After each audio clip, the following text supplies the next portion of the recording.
Hello guys, welcome to a new extra episode of Home Updates. Let's go!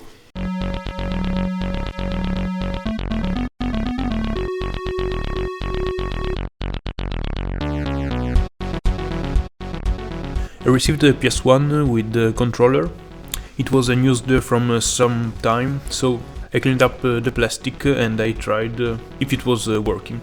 I also opened the PSX to clean the interior part, and I saw that there was a modification chip. I think nowadays a lot of PSX are modded with the chip. How this works? This is a sort of bypass that lets you read burned CDs, also of some regions that don't match with your PSX. In this way you can, for example, play European, USA and Japanese games. This is not legal, but a lot of people has modified PSX. So I had an idea to create a corner with some 90s hardware. So I gathered some hardware and other things I found in my home, and here it is. I put here the old computer with Windows XP. It was used a lot in my father's shop.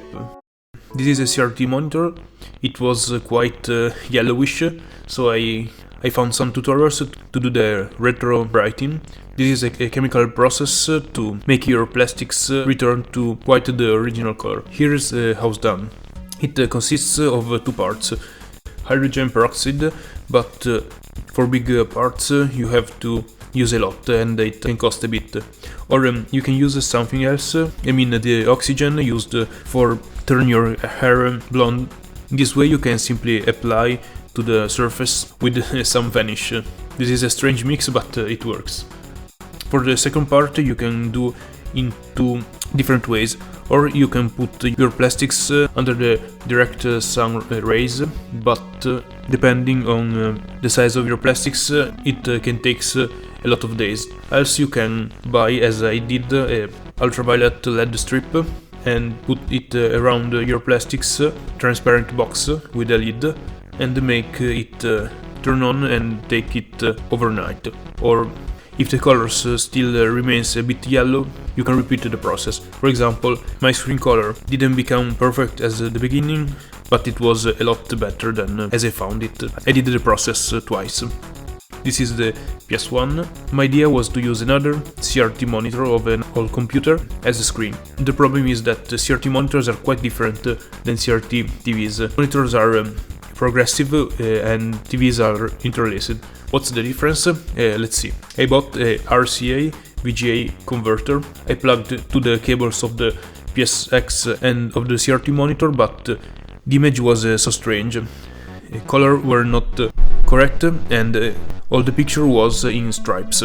This is due because interlaced sends sequentially two halves of the full picture, and in the other hand progressive sends all the picture. In days of old television, interlaced was the standard because in this way images were a lot more stable and was a way to have a better quality. In the era of LCDs things changed. So I unfortunately sent back this converter, and I asked on a marketplace if someone had an old CRT TV that they maybe usn't anymore. I received more than 20 answers and I decided this television was perfect. This is a 14 inches TV. It can seem not so big, but for all TV resolution is perfect. Why I wanted to get CRTs above for having a real 90 desktop is also the fact that some PC programs and some PSX games are meant to be used and played on CRTs. PSX had mostly 204p resolution, so if you try to connect RCA to a LCD you can see low quality. But if you connect it to a CRT, images displays are really beautiful, because CRT has a sort of automatic way to have rounder pixels. You can see, for example, in all the arcades, and you can see that the pixel art is just beautiful on CRT televisions. There are the scan lines that cut pixels and add some sort of beautiful shade. Some people with the PC emulators on their LCD or LED screens use some filters to recreate this cool effect. One of the most advanced filters now is the CRT Royale. Okay, above image quality, there is also latency. CRTs are super known to have almost 0 milliseconds latency. This is so good. Modern screens has a lot of throughput, I mean a lot of information that they receive, so there is some latency time to process all these informations. I also got this cool old CD case for 40 CDs. While music and sound from TV speakers can be cool, I decided to add on the bottom a simple hi-fi to enhance the audio quality, adding some extra bass. Here you can see some drawers with Simpson mouse mat used in the 90s, and here in the left drawer I put an external HDD and some empty CDs and some pens to write on CDs. Okay, and for finishing, let's hear a cool sound.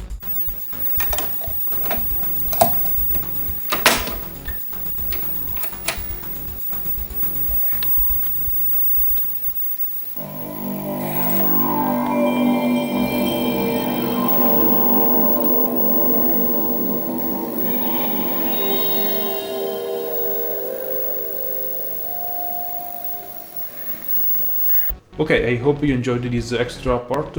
See you next time with the probably last episode of Home Updates. See you!